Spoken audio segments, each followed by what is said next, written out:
on Africa in the department and the Bureau of African Affairs. Thank you. The gentlelady's time has expired. The chair now recognizes himself for 5 minutes. Undersecretary Hooker, thank you for your service and your time here today with us.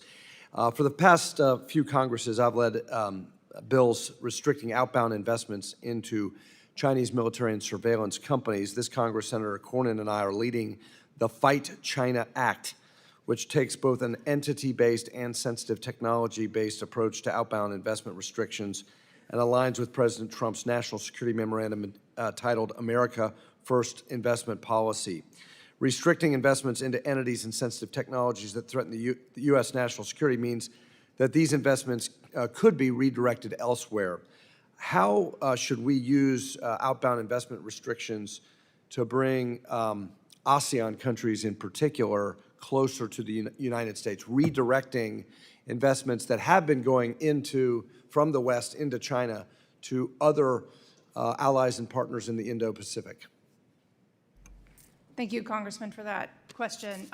As I was just speaking with Representative Moylan, the Secretary just returned from KL, where he attended the ASEAN Regional Forum, the Foreign Ministers meeting, and investment and our bilateral trade relationships and ways to bring greater prosperity to the region were very much on the list of topics that we talked about in each of our bilateral meetings and ASEAN as a whole.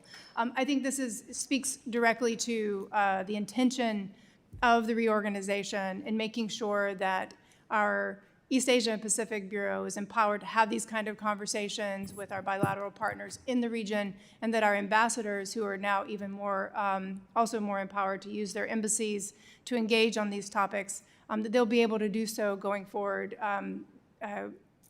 with great oversight over each of these issues. I think it's beneficial as we look at outbound investment restrictions in China. This is also a way to bring allies in the ASEAN closer to within our orbit. I want to follow up with trade. You mentioned trade. Critics of this administration's trade policy have argued that it risks alienating our allies and driving them toward Xi Jinping's so-called charm offensive.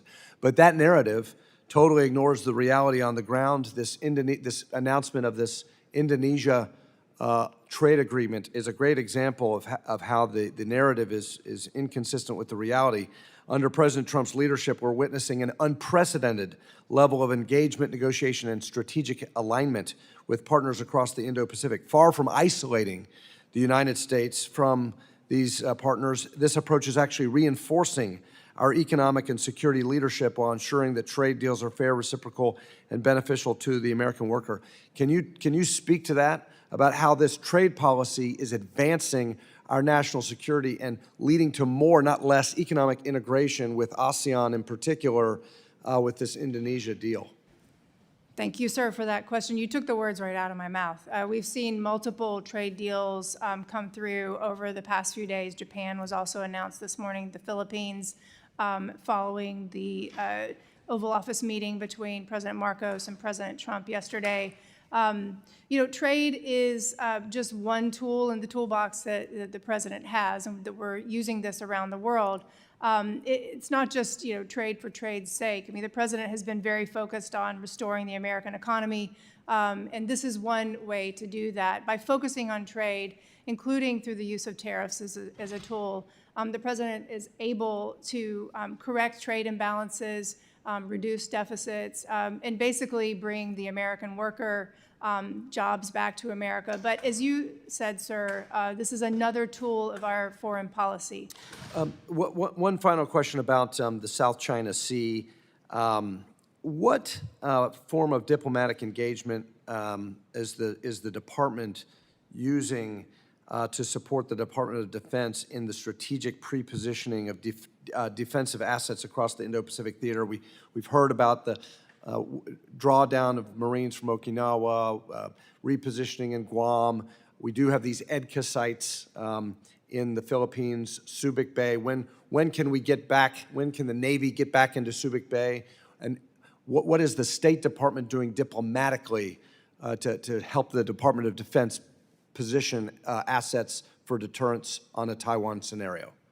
Thank you, sir, for that question. And on the specific movements, I will refer you to the Department of Defense. But to your question of how we're using diplomacy, our ambassador to the Philippines has been here for the visit of President Marcos, is meeting with President Trump.